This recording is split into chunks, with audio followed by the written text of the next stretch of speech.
Don't forget to like, comment, and subscribe, and catch the next conversation that everyone will be talking about, only on Cool America Live. She's been called a force of nature, a virtuoso of the stage, and the definitive interpreter of Samuel Beckett for a new generation. But beyond the spotlight, Lisa Dwan is an artist unafraid to challenge, to provoke, and to peel back the layers of the human experience. Today, we step into the mind of a woman who doesn't just perform, she transforms. This is Lisa Dwan.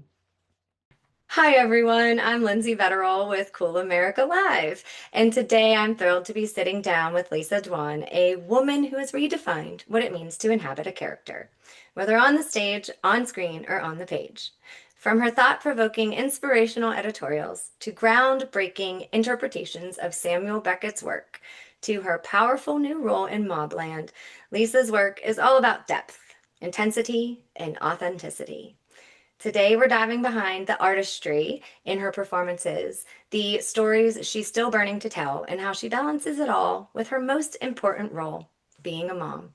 I'm so excited to dive into her journey and everything in between. Hi, Lisa. Thank you so much for taking time out of your very, very busy schedule to talk to us. We're so happy to have you. Thank you so much. It really is my privilege. Thank you for having me. So we're going to start with Beckett, of course, because legendary. And your work has become legendary. Do you remember what first drew you to his writing? Yeah. Um, Actually, the very first time I came across Samuel Beckett's work, I was 12 years old Ooh. in my house at home, and someone had left the television on, and A. Joe, which is one of Beckett's television plays, was on. And it was this extraordinary face. And if you get a chance to Google him now, listeners, his name is Jack McGowan, and his face is just extraordinary. His eyes look kind of hollowed out. And he's listening to this voice, which is Sean Phillips. And it's like a viper. It's this relentless viper voice that's speaking to him from what almost seems behind his eyes, attacking him like your worst inner critic about all your failures and all your mistakes and all your resentments and all your, old wounds. And she's just like attacking him. And even though at 12, I couldn't, I'm sure I couldn't have fully comprehended what this was, I couldn't look away. And it was devastating. And it was really the tonality of her voice and the in communion with the raw humanity and suffering on his face. And there was no movement. A blink was all what was happening on camera. And it just completely arrested me. Cut to me being in a TV series in Ireland. I think I was 19 or something. And I worked with a great Beckett actor called Stephen Brennan. I did 56 episodes of this kids' TV series, and he played my dad. And one day, traveling to work, he told me about this play, Not I, where there is a disembodied mouth on stage in an entirely blackened out auditorium. Even the exit signs are blacked out.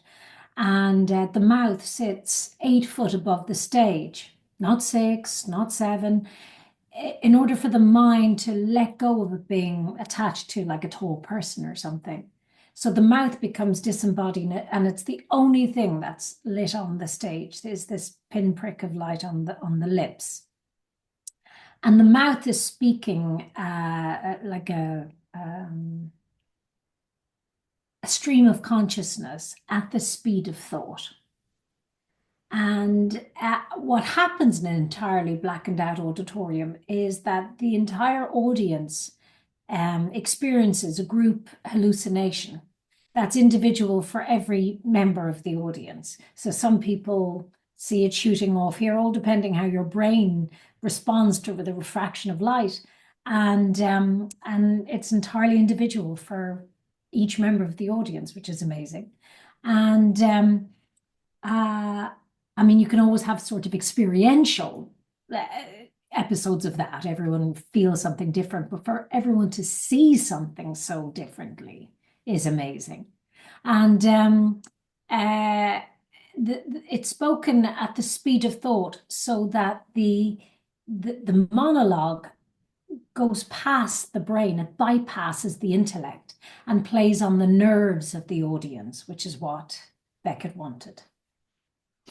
And he told me about this. He also told me that he knew somebody who'd gone mad trying to learn it. I ignored that bit, and I focused on this piece. And I still to this day have never seen Not I perform properly on stage. The only image I've ever had of a work that I have performed for decades is this image that Stephen Brennan painted on my mind back in, I don't know what year it was. It must have been 98 or something like that. Yeah. And yeah, cut to me moving to London, 5 years later. And I'm just going to silence this, sorry.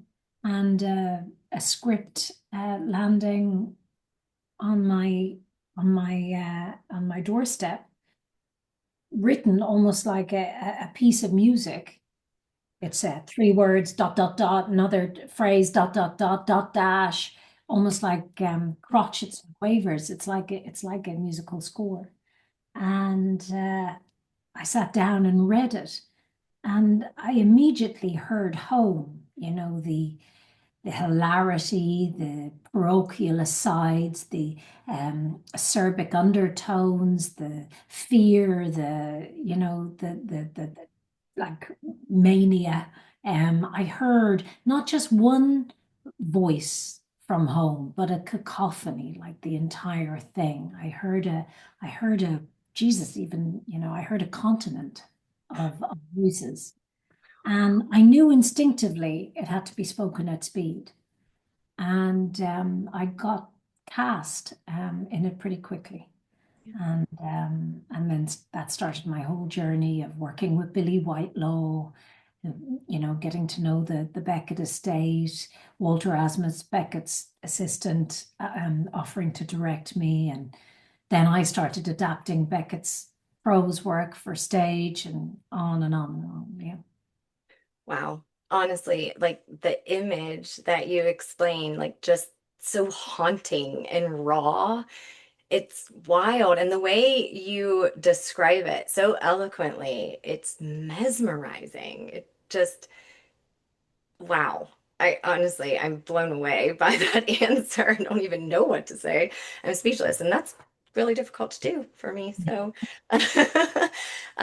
but it's just incredible how like that single moment can plant this seed that just grows into this body of work, you know? So did you know right away when you were 19 that you would be performing it yourself one day, or did you have that realization later? No, I didn't. I knew that it set me on fire. Mhm. And, I was a pretty girl, a blonde, blue-eyed, pretty girl. So I was offered those kind of roles. And back in those days, it wasn't that long ago, I hope, but it was a lot worse than it is now. Yeah. And, it was the bitch, the bimbo, or the psycho. And if you were clever, it was usually the psycho.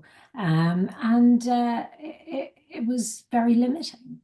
Yeah. And because I was a TV actor, Mhm. or was thought so then, I found it next to impossible to break into theatre in Ireland at that time, in Dublin at that time. So I had to leave because I was never going to get a job in Ireland. And I did, and I don't know to this day how I ended up being sent that script. Mhm. Um, I think it's down to a casting director called Amy Ball at the Royal Court who took a punt on me, and she wouldn't have any reason to. I had no, you know, I had no form at that point. Um, but it changed my life, and it was the greatest gift. And it's still to this day the thing I wish I could bottle Yeah. and give to other women. I wish I could give it to my daughter. I wish you could take a shot of this every day. You know, when you perform, not I, Yeah. you've got black makeup from here down to here, Yeah. an eye mask, black tights over your head, and then you put your head into a kind of vice like this, and you strap it in so that you don't move when you're speaking at the speed of thought. You and I were talking about scars before this Yeah. show took up. I have a big scar here from a hernia from trying to push the sound out. Effort it takes in your body to speak at that speed. I gave myself a hernia, but I used to practice with my head tied into the banisters at home Oh my God. to kind of train, because it's also impossible to learn. It's written in a way that brings you, the performer, to your edge. Beckett wants the sound and sense of your edge. Well, by God, he gets it. Because you can never fully memorize this text, ever. You never think, oh, I've got that lit. It's always petrifying. Mhm. And what he creates is your inner monologue by taking you to that edge.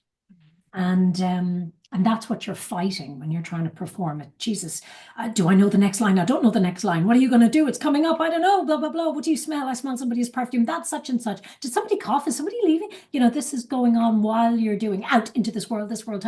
So it's a bizarre experience. But having your body removed as a woman and all ideas of yourself, or even just oneself, Yeah. opens you up to an extraordinary feeling of freedom. There is no landscape as broad, as rich, as exciting as that. No other writer has ever written a role like that for a woman yet. Yeah. That's so beautiful. Like just beautiful to hear. That's wild though that that physical toll that it took on your body, not to mention the emotional toll. I mean, what was it like to live in that headspace? Like you touched upon it, but like it sounds so intense. Just word Yeah, like more than intense. There's no word. yeah, it's incredibly intense. And it gave Billy Whitelaw several nervous breakdowns. In fact, I just ran into her granddaughter this evening, and I was very close with Billy. And she told me once, and it's also in an interview, but she also told me about it. Her neurologist told her once that if she ever performed Not I again, she was going to have her sectioned. That, you know, she declared in 1977, which ironically is the year I was born, that I will never perform that role again. If I do, I shall go mad. And I, I, I definitely felt mad, but I was just so darn grateful Yeah. for the experience and to be stretched so much intellectually, to be paid that compliment. You know, you're so used to talking less, looking less, saying less, offering. Everyone wants just less of you. If you could just, you'd be great if you could just be less. It just, and here is a writer who just wants everything you are or were or could possibly be. He just wants all of it. Yeah. But the real stuff, he does absolutely humiliate you if you give him close approximation or sentimentality. Beckett showed me more than any other experience or writer that sentimentality is the language of gangsters. And if you phone it in, which you can't, he makes you look ridiculous on stage. And therefore, it can be very exhausting. It has to be just complete rawness and rigor every night. And it can be tough, and I toured the world for so many years. And I did that play alongside two other of his plays, a trilogy of Beckett's. And I have to say, though, I miss it. I miss my brain being so active, being so utilized. I also love, often when you try and dig underneath another writer's work, well, you hit the ground. You can dig and dig and dig with Beckett, and you're finding references back to Dante, back to the Bible, back to like deep theories and philosophical theories. To you're constantly being spoiled with rich pickings, because every word, every syllable, every dot, like his famous note to Billy Whitelaw was, Billy, bring your pencil over here. At 3 lines in, 4 words down, can you make those 3 dots 2 dots? So that was the level of detail Beckett was putting into his work. And as a result, as an actor, you feel so safe. And you just want to give him everything because you feel so safe, and you feel so safe and so seen. And there's nothing else like it. Wow, that's wild. Like that surrender that you described, something so vulnerable but powerful, and you have to let everything go, but embrace your identity at the same time. It's wild Well, to even think about. whose identity? The wonderful thing is, Yeah. it's so, like there's so much conversation about identity politics. I just wish we could bottle what Beckett was aiming for and give that, because it's so beyond the body, Yes. our identity, and it's so, beyond what we think we know. And that what's so beautiful, which you'll find in Text for Nothing, which was written in 1952 after the Second World War, when the world was just trying to heal itself over, nationalism and, those, yeah, an important war, but, kind of find a harmony back to one another. Beckett says, we are all of one mind, and deep down we're fond of one another.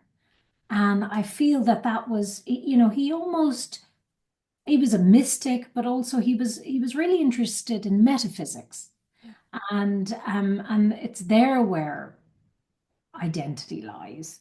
And that was very thrilling for me. In fact, I often find the conversations about identity since then have been quite regressive.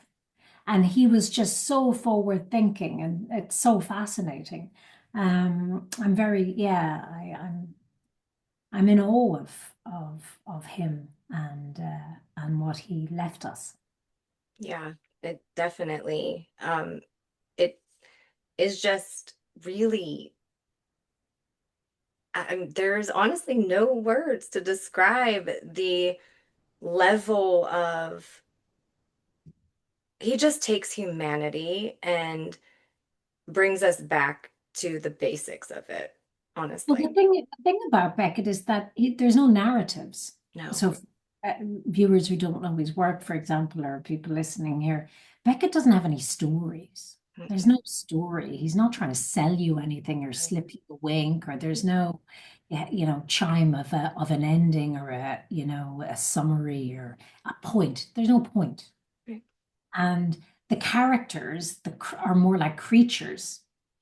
Who knows if they're living or dead, or often there's multiple characters in one being, as there are in all of us.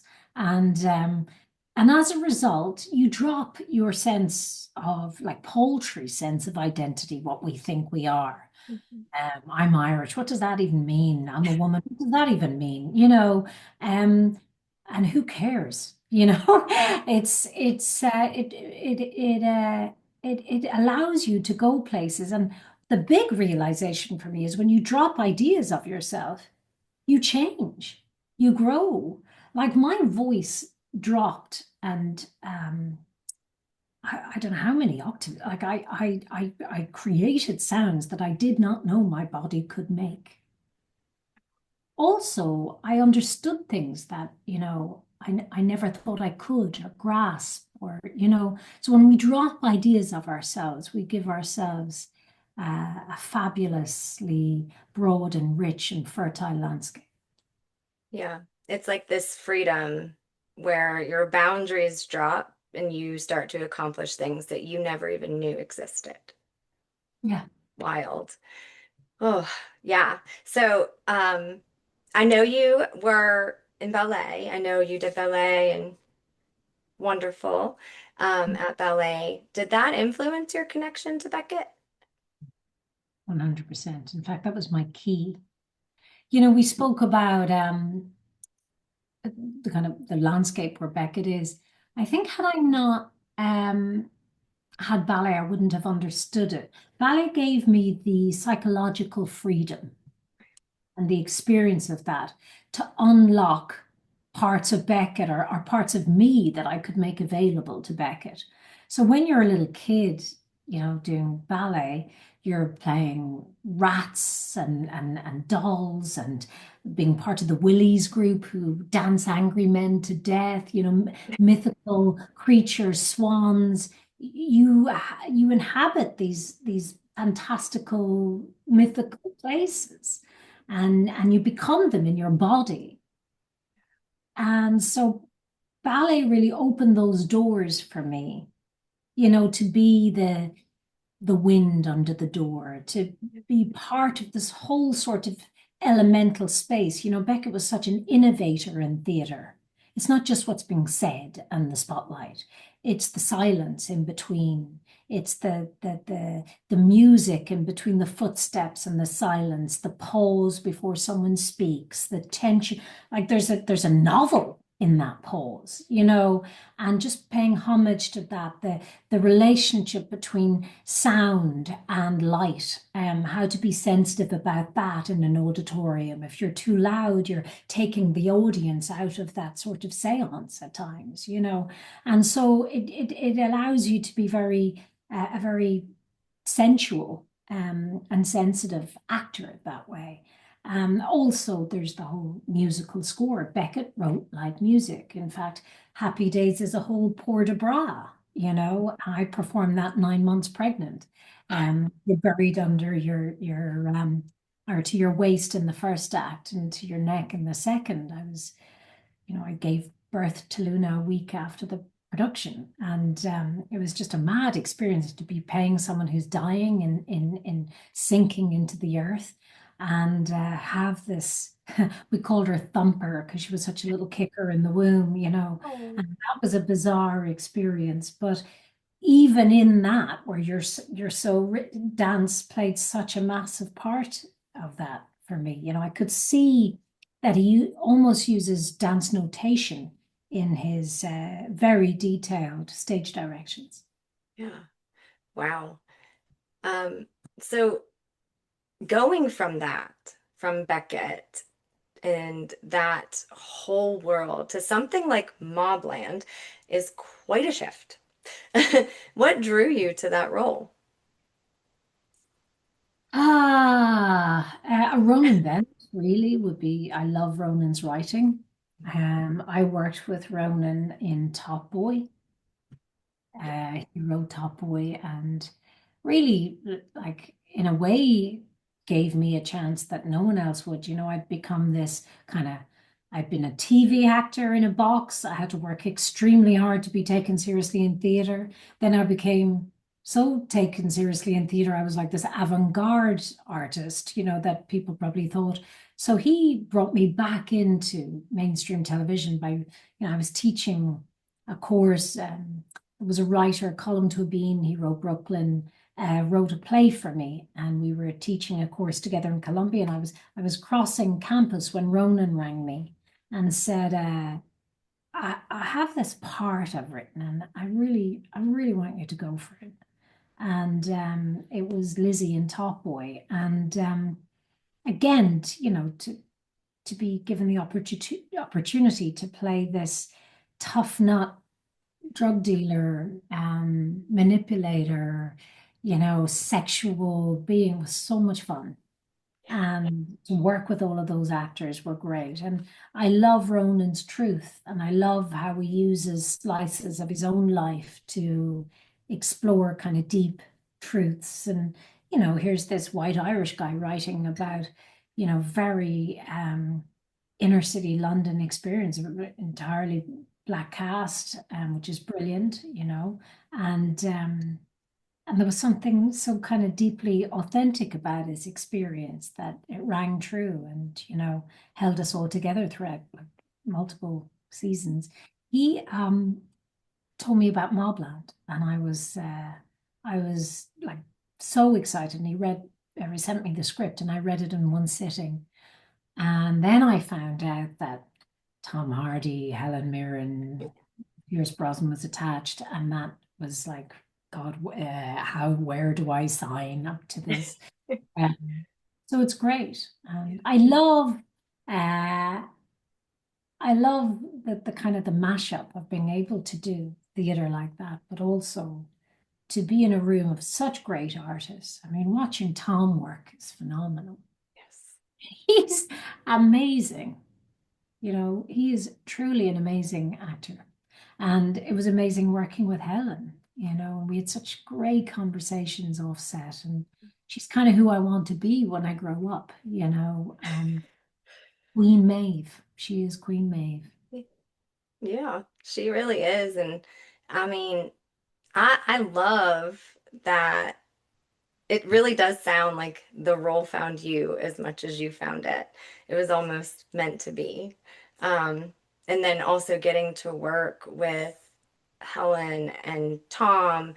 I mean, it's surreal. It's wild, when you think about it. And finding yourself there with them just is a testament to you as an actress. You're there, you're with It's them. very funny. I did do a film with Pierce, The Tailor of Panama, like at a tiny role, but I think I was 17. So it was amazing to come kind of full circle again. Very funny.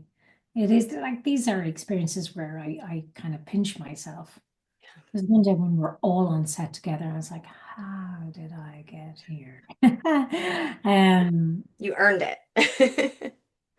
I don't know. Yeah, it's not like our industry. It should reassure kind of other actors. A great actor who I adore, said to me once, Lisa, it's not a meritocracy. So, there are people who are really talented and just don't get the breaks. And then there's people who aren't so talented who seem to get a lot of breaks. So, take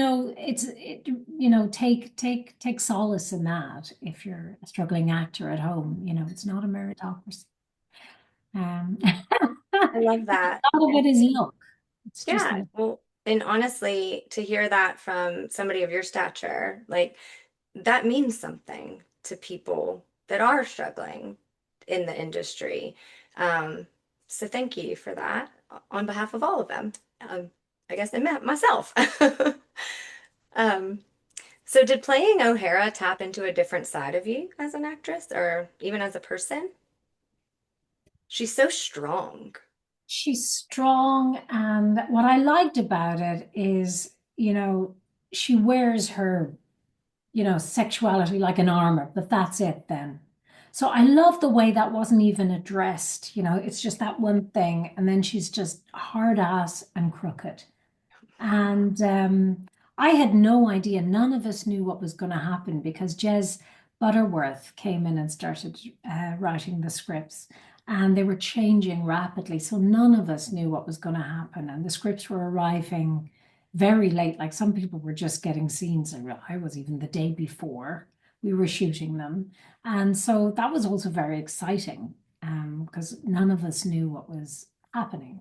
Yeah. And, we shot this very quickly. We wrapped the day of or the day before the London premiere. So, yeah, it was to the wire. It was very, very, very exciting. Don't think any of us had worked like that. And the crew were amazing. You would never know that any one of them was under that level of pressure Yeah. and stress. And yeah, wow, we really looked out with the most extraordinary crew. Like Yeah. what a band of people. Yeah. That is wonderful. And like speaking of that, on that facet, what is something about acting that you think people wouldn't expect to hear?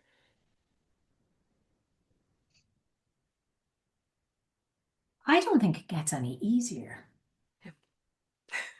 I remember, particularly with stage fright, for example, and self-doubt even, you know, self-doubt monsters are there the minute you open your eyes, you're like, oh, you're up before me. If they could only do something like constructive, like make you coffee or, if they're gonna savage you from the minute you wake up. Um, yeah, it doesn't get any easier. Like the stage fright. I remember that this mentor of mine. I have a lot of mentors, I have a lot of old timers who I like constantly ask advice from, and they're so generous with it. And I've always been very blessed to have a lot of mentors in every area of my life, and because I have no clue what I'm doing most of the It time. doesn't show. You look like you're an expert. Well, that really isn't true. But I said to him, Jesus, is this going to get any easier? He's like, honestly, Lisa, no, no, it's not. But you will have a precedence, or a precedence will have been set, and that's true. So now, in the back of my head, I stood in front of a stage of 2,000 people for an hour and performed a one-woman monologue. And I didn't die. I have toured the world and done this, or I did scenes with people who are a bit scary and I didn't die, or I didn't know my lines and I got through it, or I started, I was a lead in a show, and that was very frightening because you're in every scene of the day, and when you're number one, there's a lot of pressures. How was I going to get through? Well, I've set a precedence, I've done that. How can I improve that experience? Can I enjoy it more? Or could I be less of a stress head? Or could I have been more generous here? Or, there's always room for improvement. But it's amazing how vulnerable actors are and need to be. Yeah. You need to have all your nerve endings available. Yeah. And so you look at these like big actors, these amazing actors, and they're often bricking it on the day. And you kind of think, Jesus, and then it's lovely because then you can be a support for them and you can forget about your own nerves and be of service. Yeah. Wow. And it's a fantastic way of bypassing your own critic is how can I help them? What can I do? How can I be present? How can I listen better? How can I don't know. Yeah. I mean, we often see the glamour, but not the emotional cost that it takes, that vulnerability that you have to have. Um, so speaking of that, is there a way that you almost combat that and protect yourself almost from it, or like take come away from it to keep it I back? I don't know. I've learned strategies just because I tried ways that didn't work and they were painful. You Mhm. know, I'm still learning every day. I'm extremely fortunate. I have won the lottery. I have a loving home and family, and that's all that matters really for me at the end of the day, are my loved ones. And I have a busy mind that I can, turn my hand to writing or other things and keep keep creating, which actors really need to. Yeah. So if there's nothing on the slate for a week or so, that's okay. I'm busy, you know. I'm an artist, and um, I'm not like constantly dependent on, other people's decisions. And so that was great to be able to produce my own work. That was a fantastic, liberating thing. So that helped the anxiety for many years. that I was, creating work and steering the ship. Um, I know and I've accepted that I'll always be an anxious person. I'll always be somebody who's constantly in self-doubt. And I've kind of made peace with that. And I just say, thank you for sharing. I'm busy, to my inner critic. And also I've learned that the best way of shutting that up is being of service, I think, to other people, my fellow actors or the script and just being busy doing other things that are more fruitful than listening to my own self-loathing. Yes. Well, I have to say, I mean, I feel like all of us are kind of guilty of that. And but your empathy is, I think, what makes you such a force to be reckoned with. Um, and it's so beautiful to hear and inspiring as well. Um, and I know it just makes a world of difference for others. So I'm glad that you found solace in that. And then, but also knowing that you're giving somebody else that solace too. So that's wonderful. Um, so speaking of your lovely family, how, as a mom and obviously a creative, how do you balance that? Those two worlds that are just, I would say they're so different, but I don't know how really different they are, but they're both super busy in their own way. Like, what is that balance like for you? Well, as you know, as a mom, and I don't know how you do it with three, like one has nearly killed me. I, I don't know. The great thing is she's a fantastic prioritizer. If I'm on the phone and she's walking through the door, I'll end the call. I don't want her to see me on the phone if I can help it. You know, I want to be present for that hello and greeting if I haven't seen her. Um, I try and be present all the time. I punish myself a lot. I try and give her everything I possibly could, all the time. And it does break my heart when I can't put her to bed. And Mobland was amazing that I was able to do that. I was able to be home. It was just shot up the road from here. It was fantastic. It was a great time, particularly with her transitioning in a new school and everything like that. It was so great for me, that job, because it was just up the road. I had a bowl of a time. It wasn't demanding. There were lovely people, and I got to spend a huge amount of time with her. I have done other jobs where, I had to take her to Ireland where I shot for 4 months. And I was in every scene of the day. So I would have the nanny come meet me halfway up a mountain so I could see her at lunchtime. And, um, there will be more challenges like that. And in theatre, it's like I love theatre, but it used to break my heart. I couldn't put her to bed at night.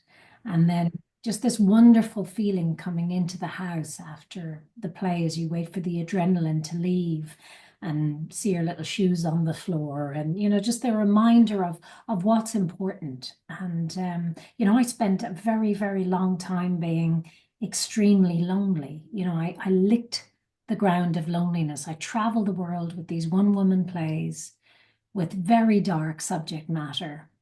I was on tour for like over a decade, on and off with this work. And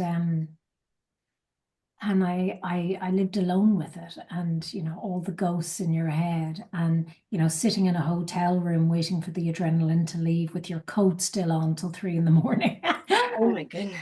I'm having none of that. So I think I don't know, what lucky moon I was sat under, but I feel extremely fortunate that I got to experience all of that, like as an artist, and that I got to have the happy family at the end of it. Touch wood, and let's hope I don't fuck it up. But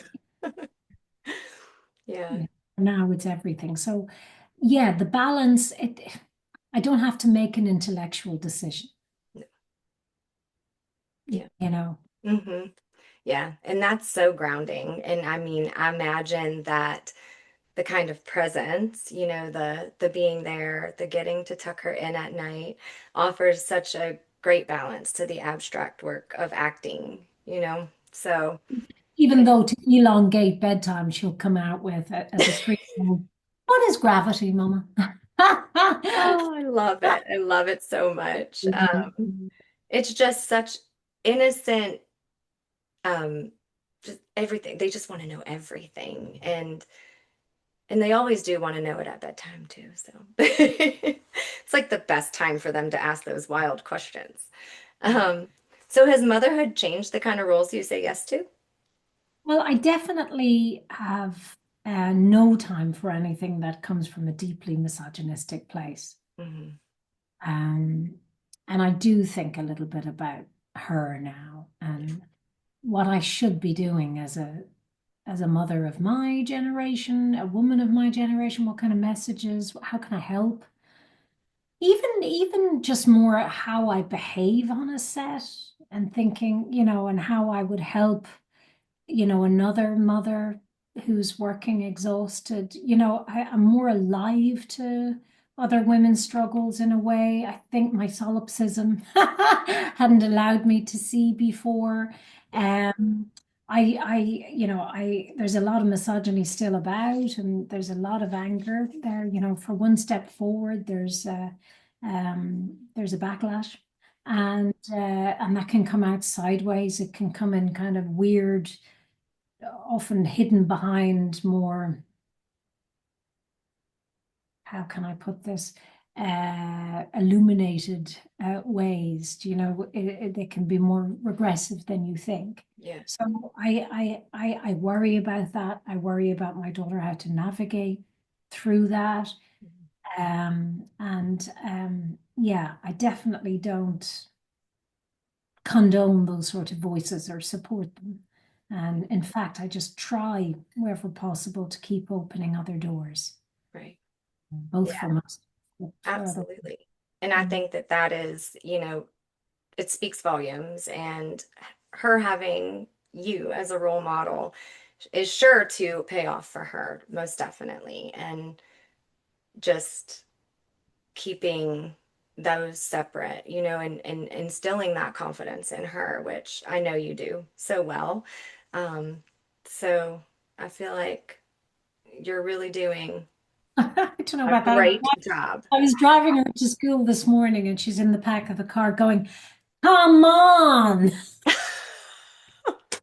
I love So, that, and actually. worse. Yes. My my oldest is like, she said to me the other day, Mama, I know what it's called. It's called road rage. And I was like, listen, little girl, you will understand one day. So I must admit, I've taught her some poetry because I want her to not be frightened of it when it Yeah. comes to.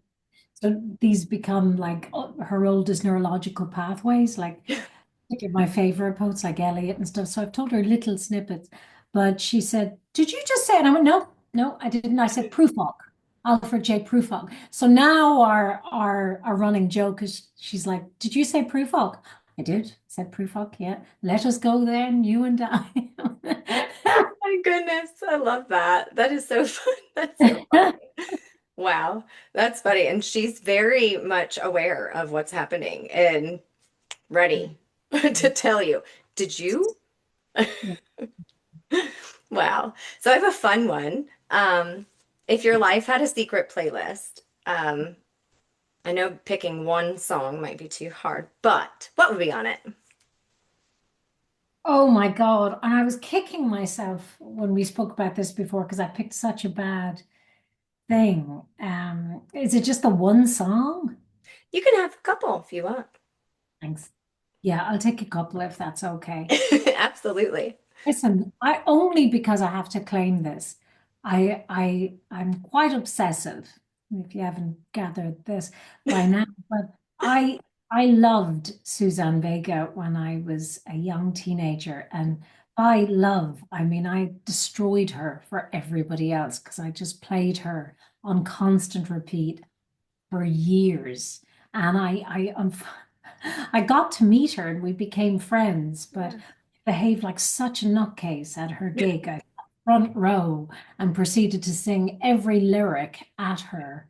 And then of course I'd have to have the Pixies because I was a nerd and kind of bullied in school, Mhm. and I was weird. And my brother saw this bullying going on, and he took one look at me and he was like, "Right, you're going to need an earring and you're going to need the Pixies." So he tore up my school bag and wrote, "I'm a nihilist" on my school bag and put me on a diet of the Pixies. And that really, all of a sudden, I was like semi cool. And I had a summer. I had a summer. I had one good summer of being cool, listening to the Pixies and the Doors. But the other person who is a massive hero of mine, and I was just listening to her song today, Black Kids on Moped, but that there's so many of them, was Sinead O'Connor. Mhm. She was before her time. She was right about all of it. And looking back, her artistry, her courage, her voice, her clarity scared the shit out of everybody. And they could only fully cough up to that when she was dead. Yeah. And, you know, she paid the price for having enormous integrity. And I admired her so much. She was constantly innovating as an artist. She was constantly, and she was a real theologian. She became a priest. She became a Buddhist. She converted to Islam. She really went through it. It wasn't just an intellectual study. She became um, these they were theories to her, experiences. And I really I really have so much admiration for her. Um, and I get so much when I listen to her work. Still, Yeah. yeah, there was no one like her. Wow. Yeah. I mean, I feel like Oh, too. oh, one Yes. more. Johnny Cash, Yes. and particularly his version of "I See a Darkness." Yes. That's I a think there's great so one. much humanity in that, and is definitely something I relate to deeply. Yeah, definitely. I mean, those are all wonderful. And I feel like that's just the true storytelling, coming out with the songwriting. It is what it is. They're stories. And they tell them so well sometimes. And it's just, it makes you really think and start to appreciate the art of storytelling too. So, for sure. Yeah, yeah. And I have one more fun one. So out of all of the characters you have ever played, who do you think you would be best friends with in real life? Or, and I should say, and who would you definitely not ever hang out with? Hmm. Well, I definitely wouldn't hang out with Mother in Footfalls. That nearly gave me a nervous breakdown playing her. I I I love Winnie in Happy Days. Mhm. I fucking love. She'd drive you mad, but I love her. And I thought Lizzie was good fun in Top Boy. Yeah, Lizzie Um, was cool. yeah. For sure. Um, and now just we always end with our two signature questions because it is cool America after all. So what is one thing that you find cool about America? Can it only be one thing? No. Oh, Why excellent. stop at one? Yeah, yeah. Look, I love America, and I grew up in Ireland looking towards America, Mhm. and I'm very grateful. I have an American passport, I have an American partner, I have an American uh I have a stepdaughter and a daughter who's American. I love the place, and I remember arriving in New York and so desperate to belong to this exciting engine, of possibility. And I remember Salman Rushdie, to name drop, but he's a friend of mine, said to me, You're a New Yorker when you say you're a New Yorker. This is true. And, I know that that's up for debate at the moment in America right now, but I think deep down, it's a very welcoming place to the stranger who wants to give it a go and wants to make the best of themselves. And there's a fantastic writer called David Eagleman. He's a neuroscientist, but if I had a religion, it would be, he says he'd be a Episcopalian, that he believes in all possibilities. Oh, I love that. That's I think that's a new faith we should all kind of adapt. yeah, Um, and America just to me seems like the place of possibilities. yeah, It's not bridled by an ancient history or a sense of itself or really bogged down in narratives. It's so new comparatively.